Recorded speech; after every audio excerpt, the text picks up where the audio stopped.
And reliability. Right जी, validity and reliability के concept को हम थोड़ा सा डिस्कस करेंगे along with its definition। आपको आपकी स्क्रीन पे स्लाइड्स नजर आ रही हैं या अटेंडेंस शीट ही शो हो रही है अभी?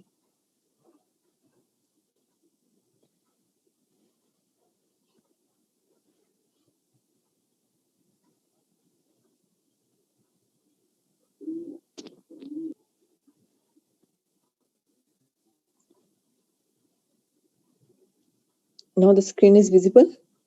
Slides are visible to all of you. Yes, ma'am. Okay जी, basically ये two concepts हैं, validity and reliability के, right? When you are going to conduct some test mean when you are going to evaluate something like हम data से बात करते हैं। Data basically क्या है? डेटा आप इंफॉर्मेशन की सूरत में जो है वो आप डेटा कलेक्ट करते हो। डेटा कलेक्ट करने के बाद दो तरह की इंफॉर्मेशन आपको रिक्वायर्ड होती है, या तो क्वालिटेटिव फॉर्म में या फिर क्वांटिटेटिव फॉर्म में। जब आप क्वांटिटेटिव और क्वालिटेटिव डाटा की बात करते हो तो वो डाटा ऑथेंटिक है या नहीं है, वो डाटा कितना ऑथेंटिक है, राइट? ये क्वेश्चंस हैं कि जो इंफॉर्मेशन, जो डाटा से जो आपने इंफॉर्मेशन ड्राइव की है वो इंफॉर्मेशन कितनी जो है वो एक्यूरेट है, कितनी उसके अंदर एक्यूरेसी है। तो बेसिकली उस इंफॉर्मेशन की एक्यूरेसी को चेक करने के लिए हम ये कॉन्सेप्ट जो है उनको यूटिलाइज करते हैं, जिसको रिलायबिलिटी और वैलिडिटी के नाम से कंसीडर किया जाता है। अब रिलायबिलिटी क्या है, इसकी डेफिनेशन आपको आपकी स्क्रीन पे नजर आ रही होगी। The ability of the selection tool to measure an attribute consistently. इसका मतलब ये है, कोई भी प्रोडक्ट आपने अक्सर देखा होगा, सुना होगा, टीवी में ऐड आती है डॉलन्स रेफ्रिजरेटर की, और उसके साथ वो क्या स्टेटमेंट बोलते हैं, दैट डॉलन्स इज रिलायबल। सुनिए आपने?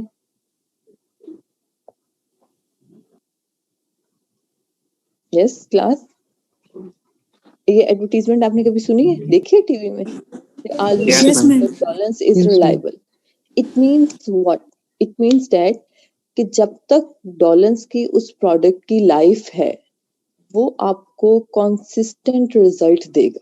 This is called reliability up to its life, right? Expire होने के बाद नहीं, वो खराब हो जाए दैट इज समथिंग एल्स, लेकिन जब तक उसकी लाइफ है, जब तक उसका टाइम स्पैन एग्जिस्ट कर रहा है, तब तक वो आपको सेम कंसिस्टेंट रिजल्ट देगा। फॉर एग्जाम्पल, एक फैन है, आप इस फैन को जिस स्पीड पे चलाओगे, आप 1 पे चला रहे हो, 2 पे, 3 पे, आप जिस पॉइंट पे इसको चला रहे हो, ये उसी स्पीड से हमेशा जो है वो रिवॉल्व करता है। आपने इसको ऑफ कर दिया, आपने दोबारा इसको ऑन किया, ये अगेन उसी पॉइंट पे उसी स्पीड से चल रहा है। ऐसा नहीं है कि आपने जो है वो 2 जो है वो आप इसको प्रेस कर रहे हो और ये जो है वो 3 ज्यादा स्पीड चल रहा है। फर्स्ट टाइम जो है वो कम था, अब जो है सेकंड टाइम उसकी स्पीड बढ़ गई, थर्ड टाइम वो चल ही नहीं रहा। No, this is not reliability is there. तो रिलायबिलिटी बेसिकली क्या है? हर वो टेस्ट, कोई प्रोसेस, कोई प्रोसीजर जो आपको कंसिस्टेंट रिजल्ट प्रोवाइड करे, that means it is the test और द प्रोडक्ट और द प्रोसेस इज रिलायबल। आप उस पर रिलाई कर सकते हो, वो रिलायबल है। फॉर एग्जाम्पल, आप थर्मामीटर से टेम्परेचर चेक करते हो, राइट? आपको टेम्परेचर नहीं है तो थर्मामीटर ऑलवेज शो 98। अगर आपको बुखार है, आपको टेम्परेचर है, अगर आपको 99 टेम्परेचर है तो थर्मामीटर 99 शो करेगा। अगर आपको 101 है तो वो 101 शो करेगा, राइट? तो हम फिर उस सूरत में ये कहेंगे यस, दिस एट्रीब्यूट और दिस टूल इज रिलायबल। लेकिन अगर वो थर्मामीटर डिफेक्टेड है, खराब है, आपको टेम्परेचर नहीं है, फिर भी वो जो है वो 101 टेम्परेचर शो कर रहा है, तो it means that this is not reliable. Is that clear? तो reliability is connected with the consistently, the tool, the machine that is provide you same results in same scenario. It will be called the reliability. Is that clear? Yes, ma'am. तो reliability को हम basically consistency के साथ जो है वो आप कह लो कि मैच करते हैं। उसके बाद है जी वैलिडिटी। अब वैलिडिटी क्या है? प्रोडक्ट की एक लाइफ होती है, उस लाइफ टाइम के बाद प्रोडक्ट एक्सपायर हो जाते हैं। आपने अक्सर देखा होगा जितनी भी आपकी ग्रोसरी की आइटम है, जितनी भी आपकी ईटेबल आइटम है, उनके ऊपर एक टाइम पीरियड मेंशन होता है कि this product is valid till this date. ऐसा होता है ना? आपने अक्सर ऑब्जर्व किया होगा, आप जब भी शॉपिंग करने भी खुद भी जाते होगे तो आप सबसे पहले प्रोडक्ट की एक्सपायरी चेक करते हो कि ये एक्सपायर होने वाली तो नहीं है, ये नियर टू एक्सपायरी तो नहीं है, राइट? तो उसमें क्या है कि वैलिडिटी बेसिकली आपके टाइम स्पैन के साथ कनेक्टेड है। एक टाइम पीरियड है, उस टाइम पीरियड के अंदर वो प्रोडक्ट आपको कंसिस्टेंट रिजल्ट प्रोवाइड करेगी, आपको अपनी 100% क्वालिटी प्रोवाइड करेगी, लेकिन उस टाइम स्पेंड के बाद वो प्रोडक्ट आपके लिए यूजलेस हो जाएगी। आल्दो आप उसको यूज करते हो, यूज कर भी लेते हो, लेकिन वो आपको सेम रिजल्ट प्रोवाइड नहीं करेगी। This is called validity. Is it clear? Yes ma'am. तो वैलिडिटी बेसिकली क्या है? ये आपके टाइम स्पैन के साथ कनेक्टेड है, टाइम डिपेंडेंट है, टाइम ओरिएंटेड है। और रिलायबिलिटी क्या है? ये आपकी कंसिस्टेंसी के साथ रिलेट करती है। अब कोई भी प्रोडक्ट है, प्रोसेस है, कोई भी, जैसे कि टेस्टिंग एक प्रोसेस है, आप कोई टेस्ट कंडक्ट कर रहे हो तो वो टेस्ट सेम टाइम पे वैलिड भी होना चाहिए और रिलायबल भी होना चाहिए। अब वैलिड किस तरह से कि वो टेस्ट जो है, फॉर एग्जांपल, उसका एक टाइम स्पैन है कि आपने उस टाइम की डाटा, उस टाइम की इंफॉर्मेशन वहां पे जो पुट करनी है। फॉर एग्जांपल, आपको जनरल नॉलेज के रेलेवेंट कुछ क्वेश्चन आते हैं, तो जनरल नॉलेज के रेलेवेंट जो क्वेश्चन है, आप करंट प्राइम मिनिस्टर कौन है, करंट प्रेसिडेंट कौन है, अब ये इंफॉर्मेशन 3-4 साल बाद सेम नहीं रहेगी, ठीक है? तो इसका मतलब क्या है कि उस टेस्ट की वैलिडिटी 3 to 4 ईयर तक है, जब तक वो इंफॉर्मेशन जो है वो उससे रिलेट करी, जब तक टाइम स्पैन वहां पे एग्जिस्ट करे। और कंसिस्टेंसी क्या है कि you are always asking who is the prime minister और who is the president of your country. This is called consistency. हमेशा आप जब भी एनटीएस का टेस्ट दे के आते हो, आपको आइडिया होगा कि वो पोर्शन में डिवाइड होता है। फर्स्ट पोर्शन जनरल नॉलेज का है, कुछ इंग्लिश का है, कुछ सब्जेक्ट का है, 3 पोर्शन में उसका डिवाइड होता है। It means that this is consistent, but the question that they ask, they are not consistent, they may be vary. Is that clear? तो जी वैलिडिटी की जो डेफिनेशन यहाँ पे दी गई है, the relationship between score on a selection tool and a relevant criteria such as job performance, right? वो score जो आपको आपकी परफॉर्मेंस के बिहाफ पे आप अचीव करते हो सिलेक्शन टूल्स के थ्रू, तो जो टूल जो यहाँ पे यूज हो रहा है उसकी वैलिडिटी की बात की जा रही, कि क्या वो टूल ठीक है उसको मेजर करने के लिए। फॉर एग्जाम्पल, मैंने भी आपको थर्मामीटर की एग्जाम्पल दी, तो आपने टेम्परेचर मेजर करना है तो उसके लिए आप थर्मामीटर ही यूज करोगे। स्केल रख के तो आप टेम्परेचर मेजर नहीं ना कर सकते। आपको जी बुखार है तो चलो मैं इसके माथे पे जो है वो स्केल रख दूं, या इसके बाजू पे जो है वो स्केल जो है वो बांध दूं, स्केल से जो है उसका टेम्परेचर चेक हो जाए। No, you have to use a valid tool. Is it right? और फिर आगे जो है उसकी डिफरेंट टाइप है। कंटेंट वैलिडिटी है, construct and criteria related validity. Content validity क्या है? जो कंटेंट आप डेवलप करते हैं वो कितने वैलिड है, राइट? फॉर एग्जाम्पल, आप अपनी जो रिपोर्ट बना रहे हैं एचआर की, उसके अंदर जो कंटेंट आपने डेवलप किए हैं वो आपके सब्जेक्ट से कितने रेलिवेंट हैं। कोई इरेलीवेंट इंफॉर्मेशन तो नहीं आप वहां पे प्रोवाइड कर रहे जो आपके सब्जेक्ट के रेलिवेंट ही नहीं है। उसके बाद कॉन्स्ट्रक्ट वैलिडिटी है। कॉन्स्ट्रक्ट वैलिडिटी के अंदर आप जो इंफॉर्मेशन डेवलप कर रहे हो वो किस तरह से जो है वो डेवलप हो रही है। डेफिनेशंस भी आपको दी गई हैं। Construct the degree to which a particular trait is related to successful performance on the job as IQ test, right? Construct basically क्या है? जो कि जॉब रेलिवेंट। फॉर एग्जांपल, आप ह्यूमन रिसोर्स मैनेजर की पोजीशन के लिए अप्लाई कर रहे हो, तो ह्यूमन रिसोर्स मैनेजर की पोजीशन के लिए आपके पास एचआर ह्यूमन रिसोर्स की कितना नॉलेज है, कितनी इंफॉर्मेशन आपके पास एग्जिस्ट करती है। आपसे अगर कोई टर्मिनोलॉजी पूछी जाए, आपसे कोई टर्म पूछी जाए, तो आपको कितनी आती है। This is called construct validity. जो परफॉर्मेंस जिसके थ्रू आपने एचआर मैनेजर की चेक करनी है, तो वो जो टेस्ट है वो कितना जो है वो वैलिड है, उसके अंदर एचआर के रेलिवेंट कितने क्वेश्चन है, या उसके अंदर टेस्ट एचआर का ले रहे हो आप, लेकिन उसके अंदर क्वेश्चन जो है ज्यादा फाइनेंस और मार्केटिंग के हैं, इसका मतलब ये है कि ये कॉन्स्ट्रक्टली वैलिड नहीं है। कंटेंट तो वैलिड है, बिजनेस एडमिनिस्ट्रेशन से बिजनेस के रेलेवेंट ही आप क्वेश्चन पूछो, लेकिन कॉन्स्ट्रक्टली वैलिड नहीं है। क्यों? क्योंकि उसमें जॉब रिलेटेड स्पेसिफिक इंफॉर्मेशन नहीं। इसी तरह थर्ड पॉइंट है criteria related validity, the degree to which a particular selection device accurately predict the important element of work behaviour. अब क्राइटेरिया रेलिवेंट क्या है? अभी मैंने आपको एग्जांपल दी, अब टेस्ट है, उसके अंदर 3 पोर्शन है, जनरल नॉलेज का, सब्जेक्ट का, इंग्लिश का।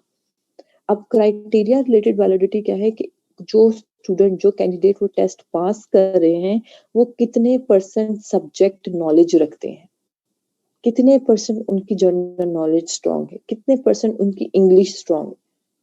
और आपको बीइंग ए ऑर्गेनाइजेशन, आपके लिए क्या चीज इंपॉर्टेंट है कि उस पर्सन के पास जनरल नॉलेज ज्यादा होनी चाहिए, सब्जेक्ट रेलिवेंट इंफॉर्मेशन ज्यादा उसकी स्ट्रांग होनी चाहिए, या इंग्लिश पोर्शन उसका ज्यादा स्ट्रांग होना चाहिए। तो टेस्ट के अंदर ये जो डिफरेंट पोर्शन आपको नजर आते हैं, उनका अल्टीमेट पर्पस भी ये होता है कि कैंडिडेट की आप कह रहे हैं आईक्यू लेवल को या उसकी अंडरस्टैंडिंग को, उसकी कैपेबिलिटीज को चेक किया जा सके कि हर पोर्शन में ये कितना स्ट्रांग है, कितनी इंफॉर्मेशन है इसके पास जनरल नॉलेज की, कितनी स्ट्रांग इसकी कम्युनिकेशन स्किल्स है on behalf the English is there, और फिर कितनी इसको सब्जेक्ट नॉलेज है। Is it right? Is it clear? Yes ma'am. Okay जी, ये आपका लास्ट टॉपिक में से क्वेश्चन था। अब हम आज का टॉपिक स्टार्ट करते हैं।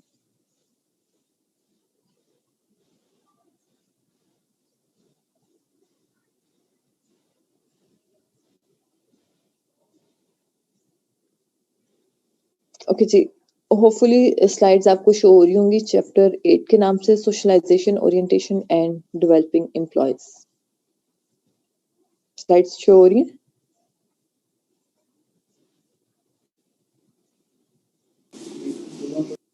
No ma'am. स्लाइड्स शो नहीं हो रही। No slides are visible. Yes ma'am. Okay जी, अच्छा, अब मैं अगर थोड़ा सा आपको ओवरव्यू दूं अगेन दोबारा से,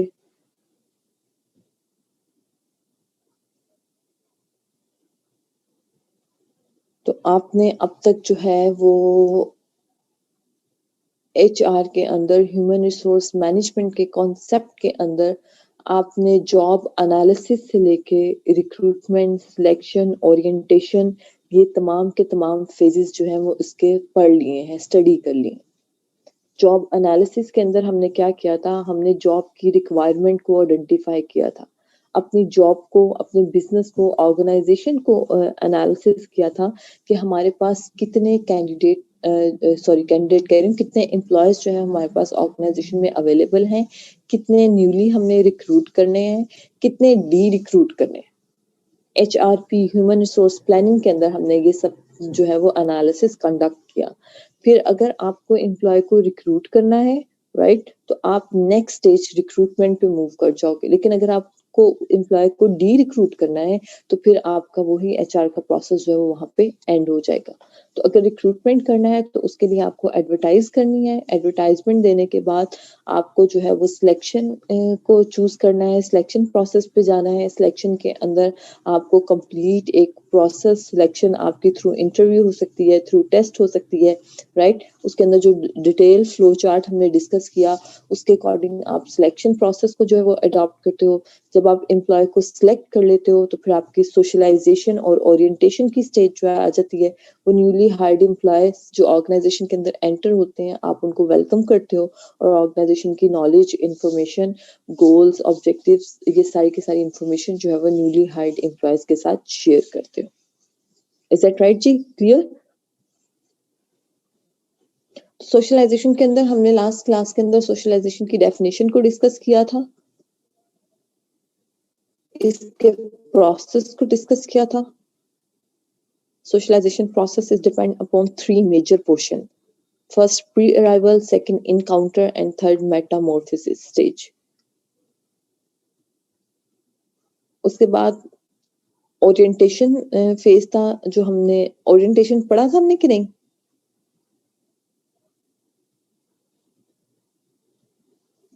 No, yes ma'am. Class, orientation, okay. तो ओरिएंटेशन से आज फिर हम जो है उसको स्टार्ट करेंगे, अपने लेक्चर को, अपने टॉपिक को। ओरिएंटेशन बेसिकली क्या है? ओरिएंटेशन पढ़ ली थी हमने, वैसे मैंने आपसे ओरिएंटेशन के बारे में बात की थी कि व्हेन यस न्यूली मैम, की थी एंटर्ड आपने, अपनी एम्प्लॉयड, यूनिवर्सिटी की एग्जांपल दी थी। yes, yes, yes, when newly entered employed become the part of your organization, you have to conduct some orientation session, and in that orientation session you are going to conduct an interactive session, right? Being a manager, being a HR manager, as a CEO, chief executive officer, as a senior manager, as a senior employee, on orientation stage, you are welcome to newly hired employee. This is the ultimate purpose. You are taking information from newly hired employee and provide him or her information about your organization. So there is the list given that which things you are going to cover on behalf of orientation. First one is about organization objective. Second is about organization history. Then philosophy. In philosophy, you are talking about the values, norms, policies, procedures, right?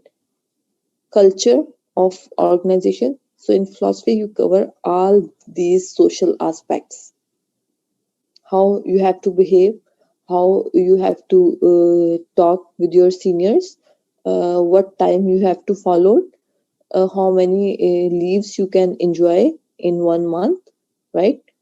What about your salary? What about your medical allowance? What about your other allowances, right? Where is your office? So you are talking about the culture of organization or environment of the organization in the concept of philosophy.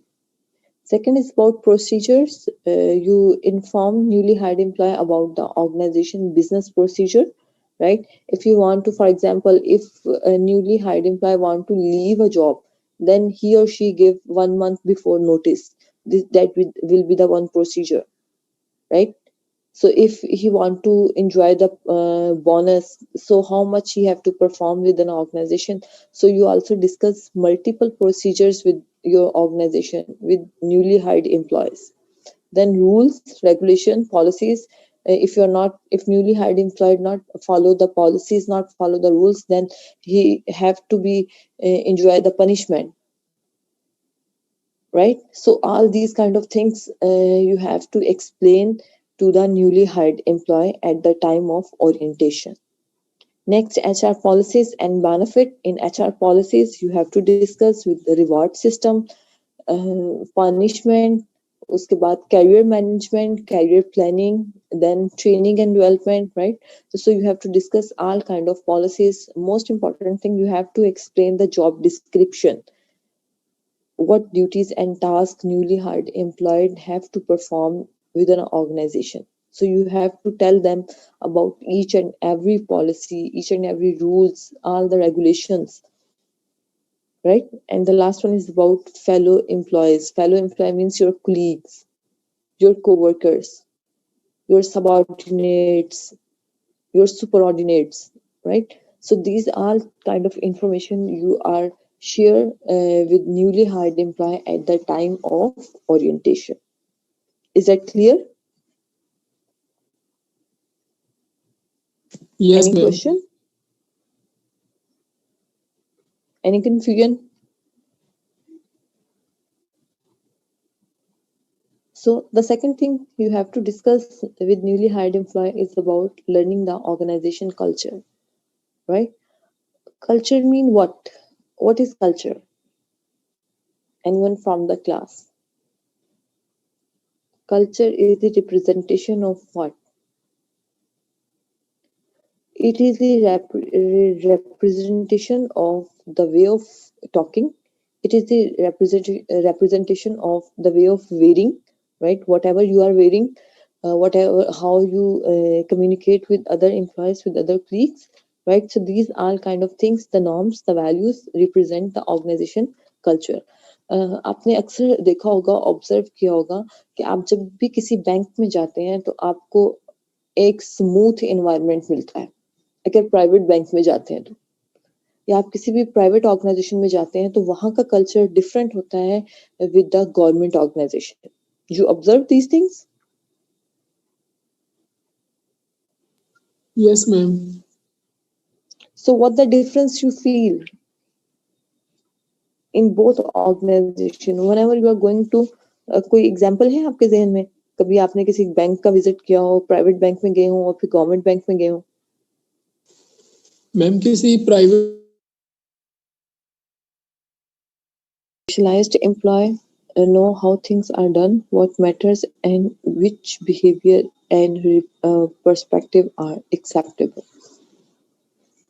At the stage of socialization, you have to discuss in the culture, you have to discuss norms and values. And the socialization is basically what it is about: one to one or one to many or many to one interaction. At the stage of socialization, how you are interacting, how you are behaving, how you are talking with your co-workers, with your superordinates, with your the persons who are working under your supervision, right? So socialization is the concept is about the public dealing, how you deal with the customers, how you deal with the employees who are the part of the organization. So in socialization, we are concerned about the behavior of the employees. Then you can see the role of CEO in the orientation. CEO role,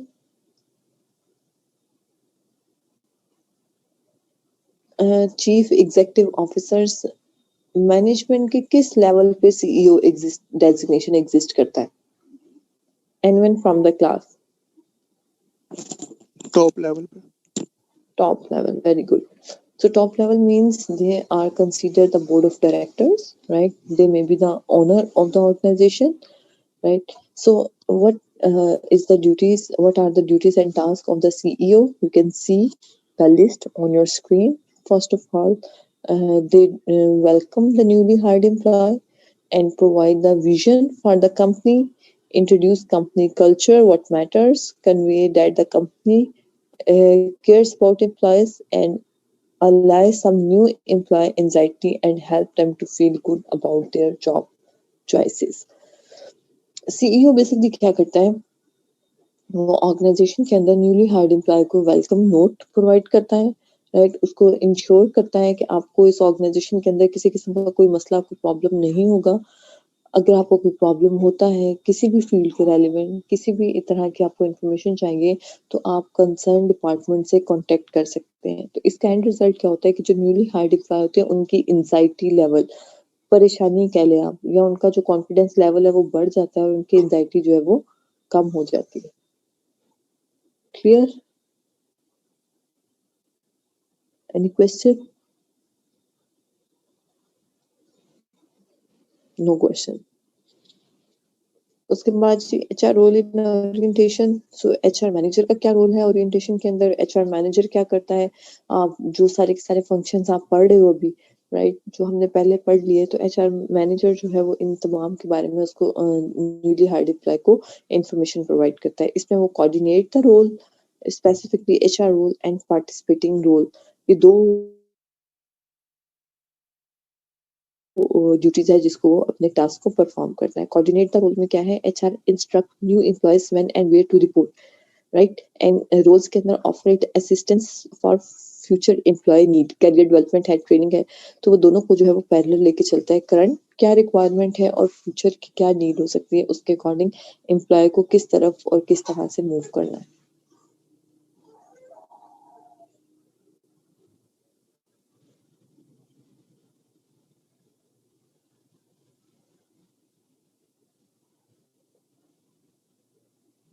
Any question that you may ask?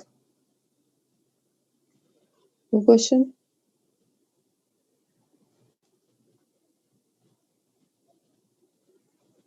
Class, are you present? Yes, ma'am. Yes, ma'am. कोई question नहीं. Okay जी, next हमारा topic है employ training and development. कोई मुझे class में सकता है क्या ट्रेनिंग एंड डेवलपमेंट क्या होती है? किसी के ज़हन में हो? मुझे पता चले आप लोग जाग रहे हो कि सोई गए हो। ओके, लेट मी चेक कि आप लोग कितना जाग रहे हो। Ali bin Malik, Ali are you present? Yes ma'am. बेटा आप कहाँ बाइक पे जा रहे हो? उसके बाद जी Aamna Noor, Aamna are you present? जी मैम। क्या पढ़ा अब तक हमने? मैम अभी तक हमने वो सीईओ आपने बताई है, ओरिएंटेशन, और अब हम एम्प्लॉय ट्रेनिंग और एम्प्लॉय डेवलपमेंट पढ़ेंगे। Okay, next Atiqur Rahman 6851, Atiq are you present?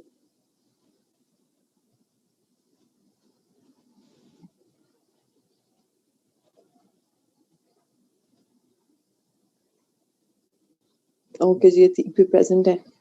उसके बाद है, उसके बाद और कौन सा बच्चा है?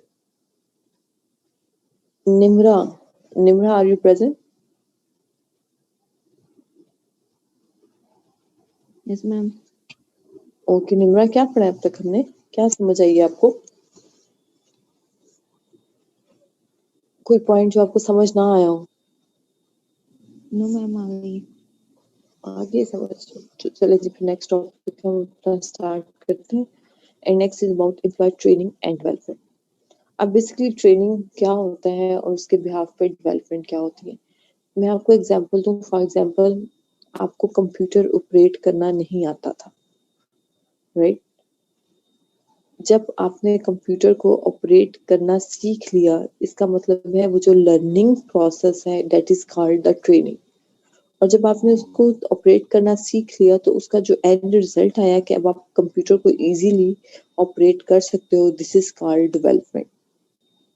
सो इट मीन्स दैट कोई भी प्रोसेस को सीखने से पहले, राइट, जो इंफॉर्मेशन आपको होती है दैट इज डिफरेंट।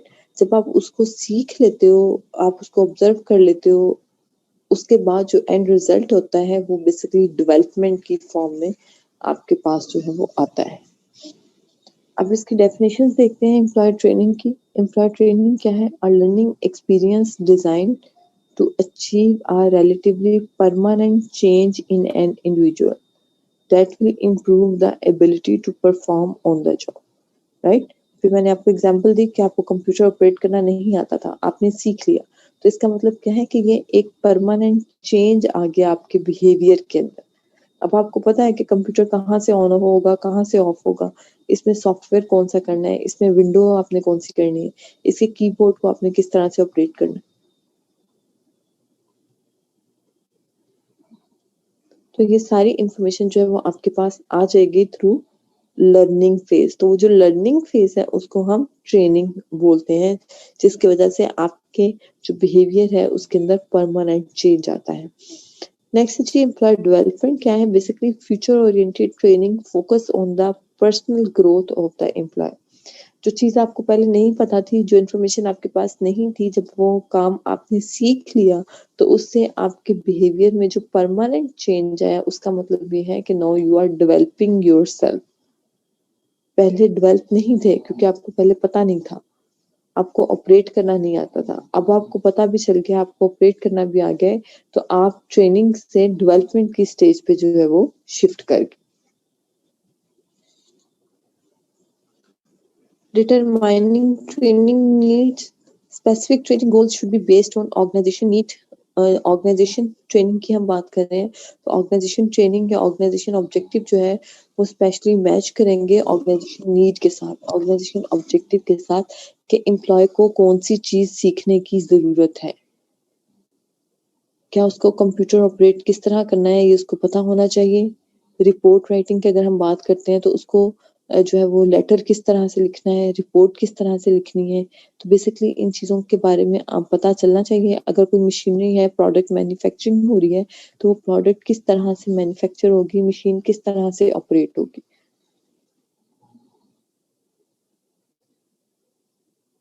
तो ये तमाम चीज़ें जो हैं वो बेसिकली क्या है, आपकी ट्रेनिंग का हिस्सा है। जब आप इनके बारे में जो है वो इन्फॉर्मेशन देते हो, सिखाते हो अपने एम्प्लॉयर्स को, तो you are going to give them the knowledge on the behalf of training.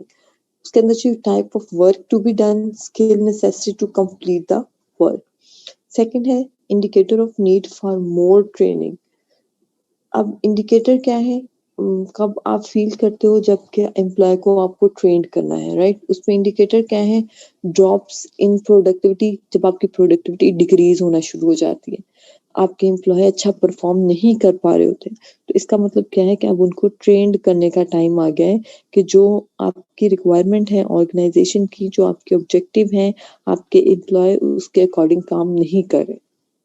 उसके बाद increase rejects mean continuously your work is rejected, your products are rejected, your services are rejected, so it's a time to conduct a training. Third, inadequate job performance. Inadequate mean the performance is not up to the mark, not according to the standards. And the last one is about rise in the number of accidents. The number of accidents means wrongly happen things, conflicting situation, कि आपके organisation में जो है वो accident mean doesn't mean this road accident, it means that happen something that is not healthy in your organisation. उसके बाद जो determining training needs, the value added by training must be consider versus the cost. जब भी आप training conduct करते हो तो of course आपको कॉस्ट जो है वो इसकी बियर करनी पड़ती है, क्योंकि इसके लिए माइट भी आपको जो ट्रेनर्स हैं वो बाहर से हायर करना पड़े या आपकी अपनी ऑर्गेनाइजेशन के एम्प्लॉय हों, और जिन लोगों को आप ट्रेन करते हो उनको आपको जो है वो एक सेपरेट एनवायरनमेंट प्रोवाइड करना पड़ता है ताकि आप उनको ट्रेन कर सको। Training goals should be established that are tangible, verifiable, timely and measurable. So you can see a flow chart on your screen. Yes, ma'am. This flowchart indicates the determining training needs. First one is there a need for training? Right? This is the question. क्या आपकी organisation में जो newly hired employ है या जो already वहां पे काम कर रहे हैं, दोनों में से किसी भी तरह के एम्प्लॉयज को ट्रेनिंग की जरूरत है या नहीं है? This is a question mark you have to ask first of all, the training is needed और नॉट। उसके बाद क्या है, what are the organisation goals.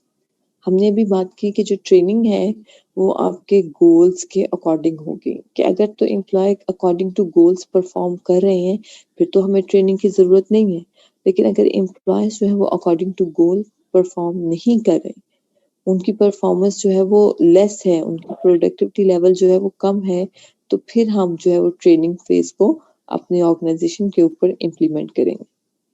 Third है, what task must be completed to achieve its goal. वो goals complete करने के लिए कौन से टास्क को, किस तरह की ट्रेनिंग की जरूरत है, क्या चीजें सीखने की जरूरत है। नेक्स्ट है, what behaviour are necessary for each job incumbent to complete his or her arranged task. And the last one is, what deficiency, if any, do incumbent have in the skills, knowledge or abilities required to exhibit the necessary job behaviors. Clear है जी सबको?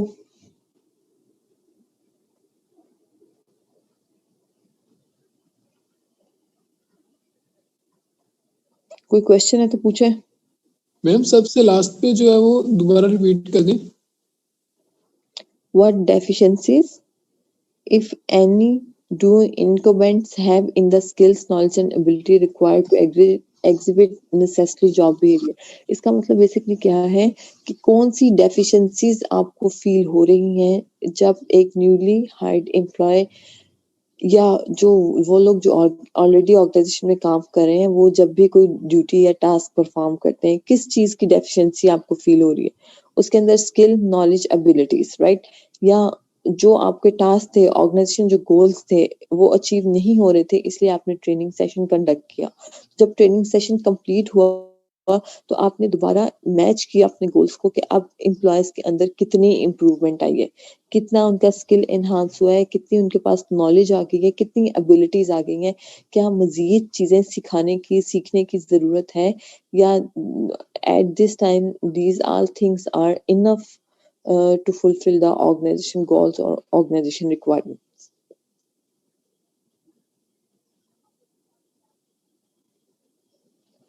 अब जी training method है, training type है, दो तरह की training होती है, on the job training and off the job training. सुना है आपने पहले इन टर्म्स के बारे में?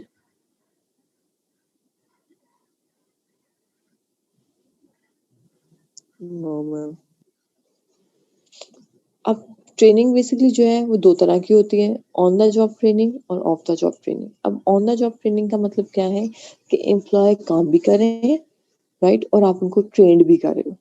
फॉर एग्जाम्पल कोई मशीन है, आपने उसको ऑपरेट करने का बताना है, अपने एम्प्लॉय को सिखाना है कि मशीन किस तरह से ऑपरेट होगी, तो आप उसको वर्किंग आवर्स के दौरान ही उसको सिखाते हो, उसको बताते हो कि ये मशीन इस तरह से ऑपरेट होगी। जबकि ऑफ द जॉब के अंदर क्या करते हो आप कि उसको एक्चुअल वर्किंग एक्टिविटीज जो है वहां पे आप उसको नहीं सिखाते, बल्कि किसी सेपरेट सेमिनार हॉल, क्लासरूम के अंदर या किसी सेपरेट एरिया पे आप उसको सेपरेटली जो है वो जॉब से हटके चीजें जो है वो वहां पे प्रोवाइड करते हो और आप एम्प्लॉयज को सिखाते हो, राइट। तो इसके अंदर जो है ऑन द जॉब ट्रेनिंग के अंदर जो मेथड इन्वॉल्व है उसके अंदर जॉब रोटेशन है एंड अंडरस्टैंडिंग असाइनमेंट्स है। और जो ऑफ द जॉब के अंदर मेथड इंक्लूड है वो क्लासरूम लेक्चर है, फिल्म एंड वीडियोस हैं, स्टिमुलेट एक्सरसाइज है एंड विजिट, और उसके बाद वेस्टिब्यूल ट्रेनिंग्स है। अब क्लासरूम लेक्चर्स क्या है, जैसे आपने अक्सर देखा होगा आपकी यूनिवर्सिटी में भी कंडक्ट होते हैं, सेमिनार्स कंडक्ट होते हैं किसी भी चीज की अवेयरनेस प्रोवाइड करने के लिए, होते हैं ऐसे? कोई सेमिनार कंडक्ट किया आपने आज तक?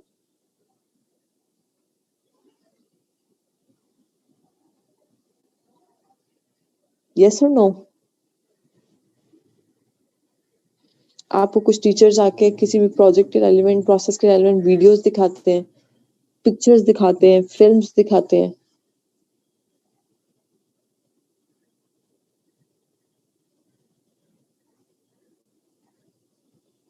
नो? No ma'am. मुझे क्यों लग रहा है क्लास के सारे बच्चे सो रहे हैं?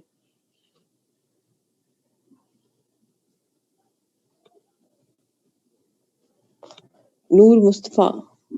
नो मैम, कभी भी नहीं दिखाया। ओके, उसको माविया मुझे बताएंगे 6822। जी मैम।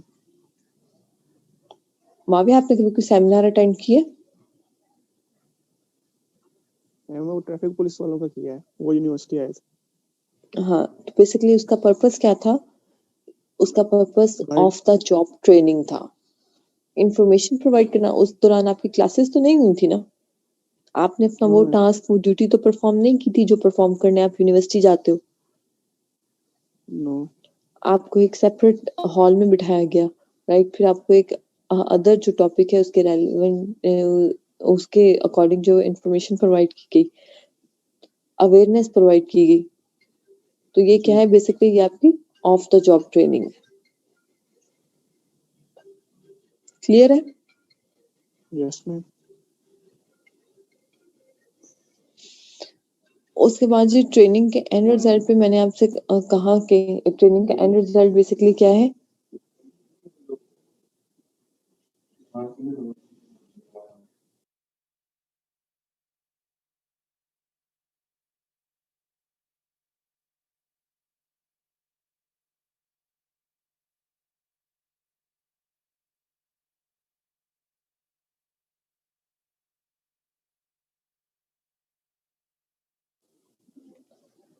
हाँ जी, तो एम्प्लॉय डेवलपमेंट क्या है बेसिकली? ये ट्रेनिंग का एंड रिजल्ट है।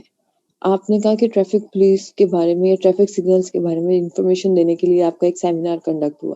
इसका मतलब है कि आपको उससे पहले उसके बारे में इतनी डिटेल्ड इंफॉर्मेशन नहीं थी। जब आपने वो सेमिनार अटेंड किया, आपने ट्रेनिंग ली, आपको बताया गया, सिखाया गया, तो उसके बाद no you are at the stage of the development. आपके एटीट्यूड में, आपके बिहेवियर में, आपकी लर्निंग जो है वो इंक्रीज हो गई और आपका एटीट्यूड और बिहेवियर जो है वो चेंज हो गया, क्योंकि पहले जिन चीजों का आपको नहीं पता था अब आपको उनका पता चल गया है। तो this is called employee development. So the definition is given on your screen. This future-oriented set of activities is predominantly an educational process. All employees, regardless of level, can benefit from the method previously used to develop managerial personnel. अब employ development के methods हैं जी. सबसे पहला method है job rotation का, फिर assistant to position है, उसके बाद ग्रुप असाइनमेंट्स हैं, लेक्चर कोर्स है, सेमिनार्स हैं, स्टिमुलेशन है, आउटडोर ट्रेनिंग है, एंड ये एम्प्लॉय डेवलपमेंट के जो मेथड है. अब ये वन बाय वन हम पढ़ेंगे, इनको डिस्कस करेंगे. So first one is about job rotation. Job rotation क्या है, कोई बच्चा मुझे बता सकता है?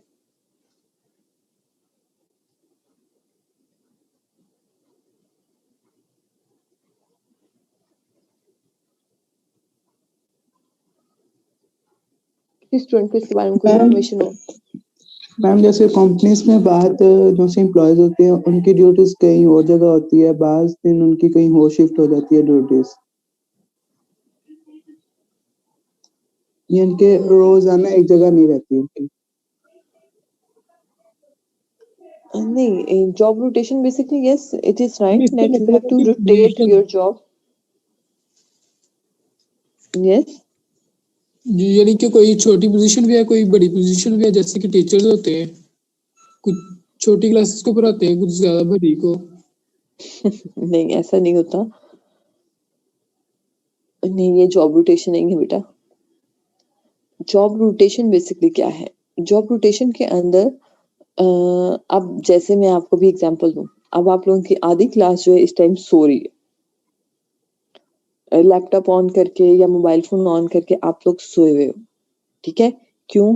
क्योंकि ये एक रेगुलर पैटर्न है, आपको पता है इस टाइम आपकी क्लास होनी है, लेक्चर है, हमने सुनना है, दैट्स इट. तो ये एक रूटीन वर्क आपका बन गया है. अगर इसको थोड़ा सा चेंज किया जाए, अगर इसको थोड़ा सा शिफ्ट किया जाए, कोई एक्टिविटी बीच में जो है वो इन्वॉल्व की जाए, तो इससे क्या होगा कि जो एम्प्लॉयज हैं, जो स्टूडेंट हैं, वो अटेंटिव हो जाएंगे. और जॉब रोटेशन का मतलब क्या होता है कि ऑर्गेनाइजेशन के अंदर जो एम्प्लॉयज हैं, फॉर एग्जांपल एक पर्सन जो है वो पिछले 10 साल से उस ऑर्गेनाइजेशन में काम कर रहा है, तो अगर वो सेम रूटीन पे, सेम पोजीशन पे, सेम सीट पे काम कर रहा है, तो आहिस्ता आहिस्ता आहिस्ता उसका मोटिवेशन लेवल जो है वो कम होता जाता है. वो इतना मोटिवेटेड नहीं रहता. क्यों? क्योंकि वो एक रूटीन बेस्ड एक्टिविटीज बन जाती है. तो फिर ऑर्गेनाइजेशन के अंदर क्या किया जाता है कि उनकी जॉब को, उनकी पोजीशन को रोटेट करते रहते हैं. फॉर एग्जाम्पल एक एम्प्लॉय जो है वो अगर 6 मंथ से किसी एक पोजीशन पे काम कर रहा है, तो फिर उसकी पोजीशन को चेंज कर दिया जाता है.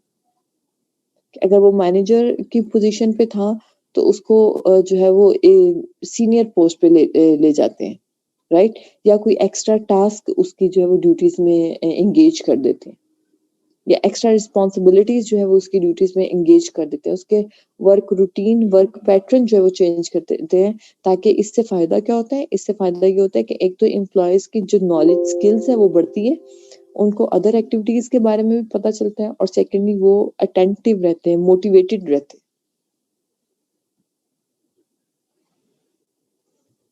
Is that right? सो जो डेफिनेशन यहाँ पे आपकी स्क्रीन पे आपको नजर आ रही है, it means that involves moving employ to various position in the organisation to expand their skills, knowledge and abilities.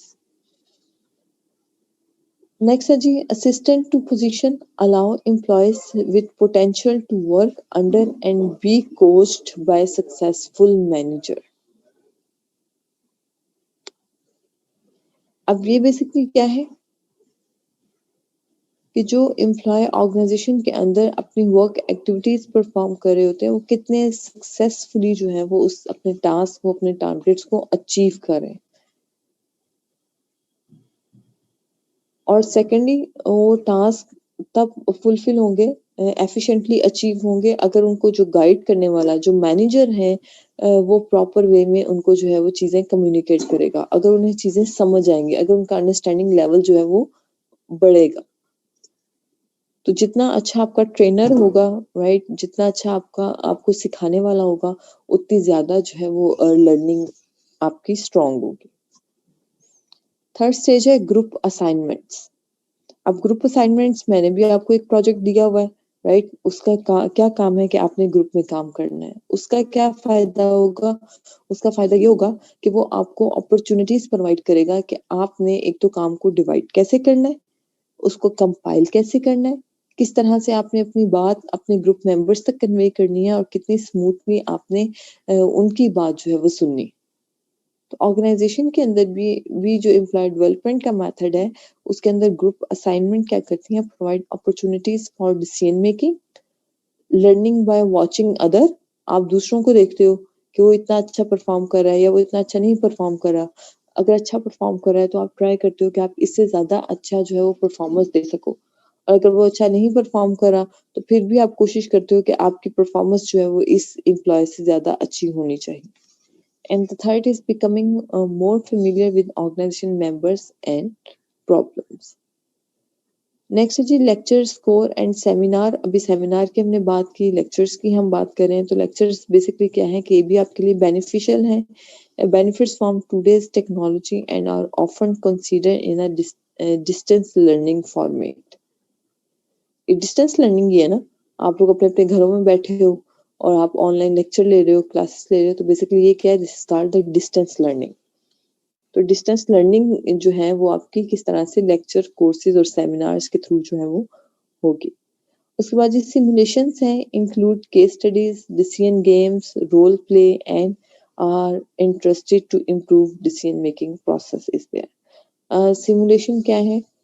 For example, आपको कहा जाए कि एक रिपोर्ट जो है वो लिखो। अब जब आप इस रिपोर्ट को लिखोगे तो आपका नॉलेज बढ़ेगा, आपकी स्किल्स बढ़ेगी, आपको उसको परफॉर्म करना आएगा।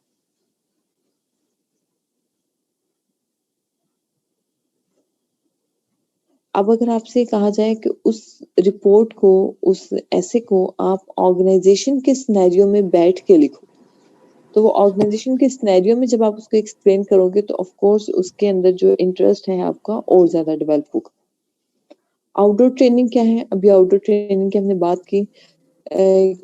वो ट्रेनिंग टाइप जो कि विद एन ऑर्गेनाइजेशन